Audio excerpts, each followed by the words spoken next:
For 26 years, a local veteran's gravesite was left unmarked.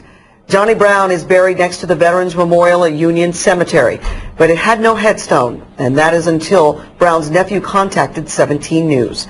17's Kelsey Thomas is joining us in studio with what she found out. Kelsey? Brown's nephew called our newsroom in January and asked if we could help get a headstone for his uncle, who fought in World War II and the Korean War.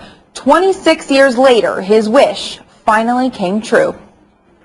Army veteran Johnny Brown was laid to rest at Union Cemetery in 1985, but it wasn't until this week his service was recognized with a headstone. It's a big old hole dug up right here. It was upsetting just to see nothing here. It really brought tears to my eyes just to see how disrespectful it was at that time.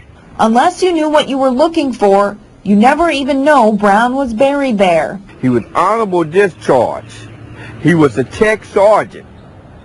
He did everything possible that he could do to help this country. So I didn't have no choice. I called Channel 17. We contacted the Veterans Office. I spend a lot of time sending documents to the VA that they've lost. It's the nature of the beast. They handle lots and lots of documents, and it's just going to happen periodically. That's when Congressman Kevin McCarthy's office got involved.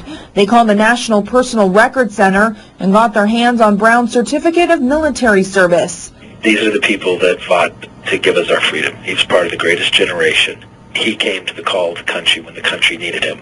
The least we can do is make sure he has a headstone. The headstone arrived Monday, 26 years after Brown was buried. I got tears of joy now in my heart because I know my uncle, deep down in my heart, I know my uncle deserved to have a headstone. And to take 26 years to do it, well, that's amazing. That's an awful tone. A long overdue honor for an American hero.